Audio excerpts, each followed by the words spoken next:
doom doom doom. La da doom doom doom. La da doom doom doom. La da doom doom doom. La da doom doom doom. La da doom doom doom. La da doom doom doom. La da doom doom doom.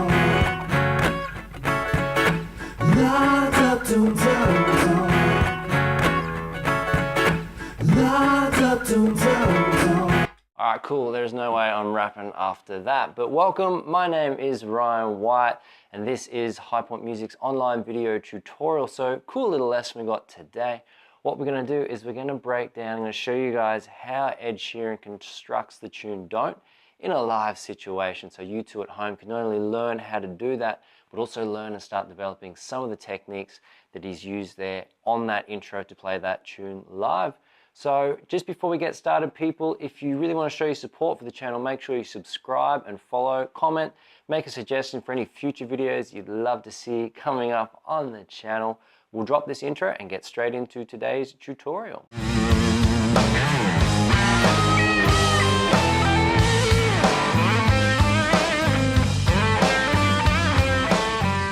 Alright, so let's start breaking down how Ed Sheeran constructs this tune in a live setting. So what he does is he's starting off with the bass note, so that's, or the bass riff I should say, so that's this part here where he's going.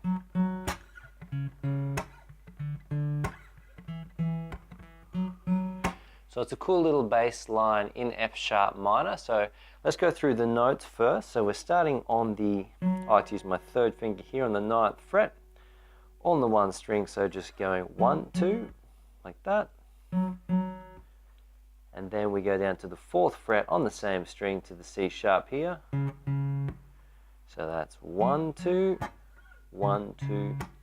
And notice there's a little hit going on in between these parts. We go 1, 2. Okay, so that's just a little tap on the strings, pretty light, nothing too heavy there, I should say. So 1, 2, 3, 4, 1, 2, 3, 4, 1, 2. On the 5th fret, the D note there on the A string, and then we come up to the 7th fret. All right, for the next one. So 1, 2, 3, 4, 1, 2, 3, 4, 1, 2, 3, 4, 1, 2, 3, 4. That's the difference there before it goes back to the F sharp. So we go 1, 2, 3, 4, 1, 2, 3, 4, 5th fret, 7th fret, 7, 9, 3, 4, 4th, 5th, 7th, 7, 9, 4th.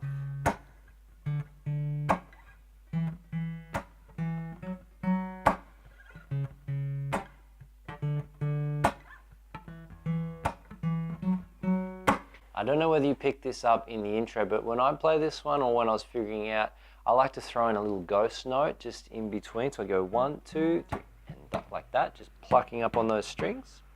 So it'd be 1, 2, 3, and the 1, 2, 3, and the 1, 2, 3, and the 1, 2, 3. But that might be a little bit too syncopated for some out there. Just so you know, that's what I was doing in the intro. So next part we're getting to is we're looking at how he creates his drum track with this one. So what I like to do, I noticed he was doing was holding his hand up nice and close here, and for his kick sound what he's doing is he's actually just hitting the guitar like that. So he's not actually hitting the body of the guitar, it's just a nice flat hand sound over the sound hole like that on the strings. So he's going, and for the snare sound, he's actually just rolling his hand up and using the back end of his nails to get that real poppy type of snare sound, that real crack type of sound. So 1, 2, 3, 4, 1, 2, 3, 4, 1, 2, 3, 4, 1, 2, 3, 4. So all we're doing is going kick, snare, kick, snare, kick, snare, kick, snare, like that. 1, 2. Ba da ba da do da ba ba on the end. So the 4th one, so it's, I'll loop it up, 3, 4. So kick, snare, kick, snare, kick, snare, kick, snare, kick, kick. So double the kick on the last one there, okay? Listen, kick, kick. Cool. For the next part, what he's doing there is he's putting in a little percussive or hi-hat rhythm, which I'll just show you. I'll kick the loop off.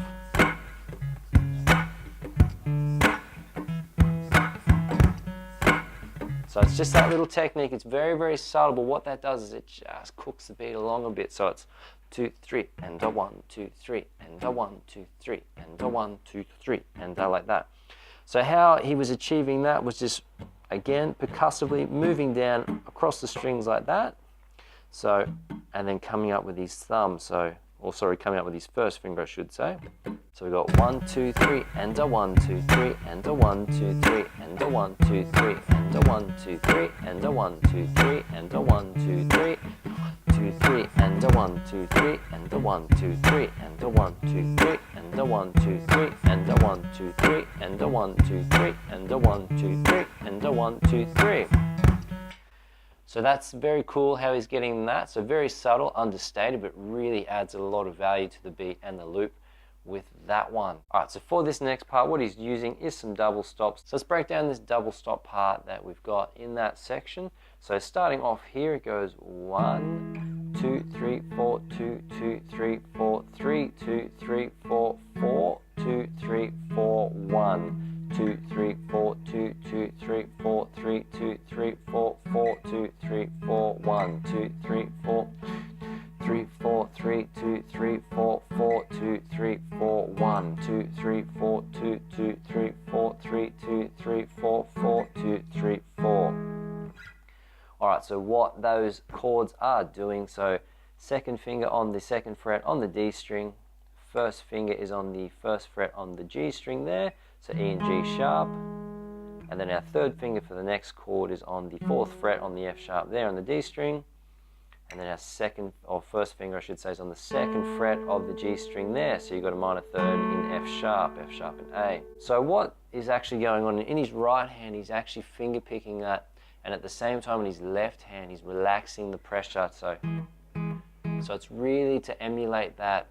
I really think this track draws a lot of influence from California Love by Tupac, and the way Dr. Dre produced that, and the way he uses that piano in the track, just going on those eighth notes, just going da da da da da da da da da da da da da.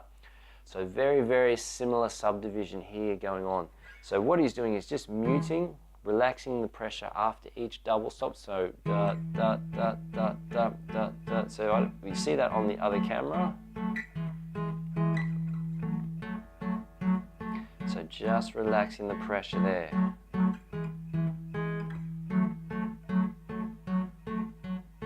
Okay, and then he's applying the same concept up the octave, layering those chords, where he's going.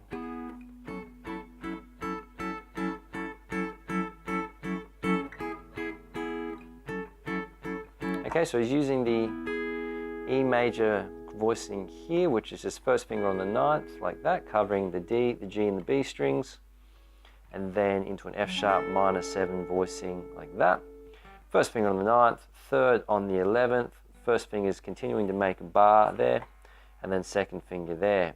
So let's lay those down so you can see how they work.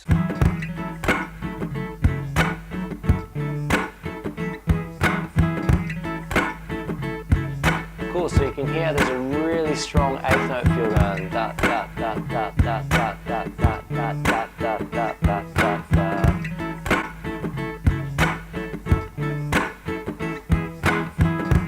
Alright, cool, so the next part, what's going on is just two chords where it's,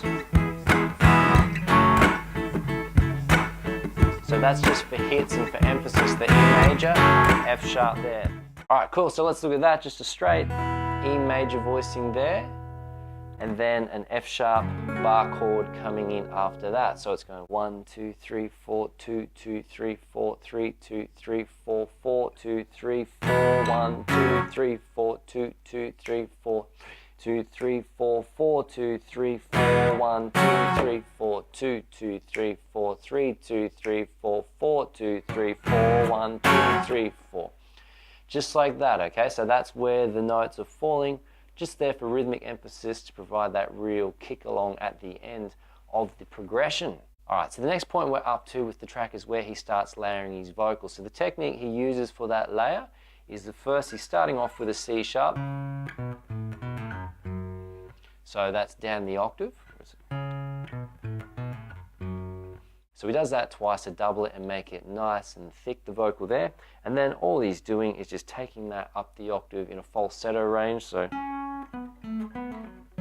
and again, he's doubling that to create that effect. All right, the next point we moved on to was this part here was.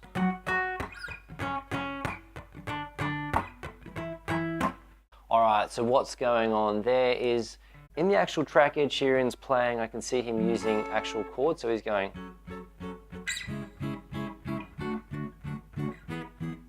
That's how he's layering it in the live version, but personally, I think that's pretty cluttered already with, you've got the double stops there, and then the chord voicings up the octave. So pretty much what I like to do in this sort of scenario, when you're layering stuff, if you put too many voicings or too many voices in your chords as you're stacking up these layers, what can happen is, unless your timing is really, really tight and right on point, it's going to get a bit sloppy and a bit sort of, bit edgy time-wise. So what I've done here is to make this nice and punchy, so the actual line cuts through. So using an octave to really punch through in that setting. So just got the first finger on the 9th fret there on the F sharp, and then the third finger on the F sharp up the octave on the G string there on the 11th fret, and laying my first finger flat across the D string like that. So you've got that real percussive sound. So, and then moving that octave shape down to the 4th fret.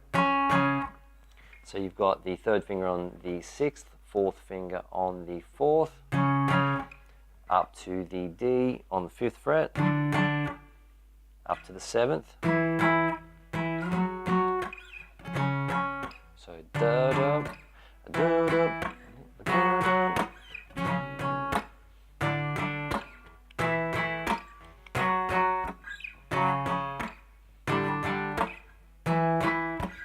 Very cool, so that's what's going on there. So after that point I put my own little twist on it a little bit, so because it is such a cool backbeat, it sort of just lends itself to that really funky chord progression. So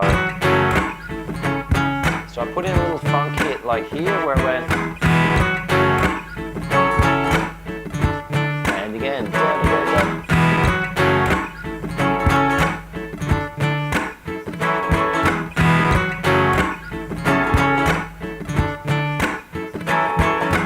So what I'm doing there is just F sharp minor 7 voicing, so it's 1, 2, 3, 4, da da da da, a 1, 2, 3, 4, da da da da, a 1, 2, 3, 4, da da da da, a 1, 2, 3, 4, da da da da.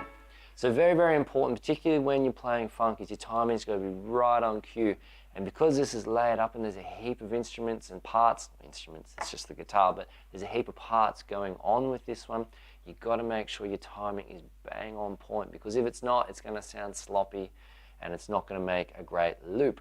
But that F sharp minor 7 voicing, just bar chord, cross the 9th fret with our first finger like that, second finger goes on the 10th fret there, and then our third finger comes up to the 11th fret on the D string, just like that, and the bottom 5 voicings there. So.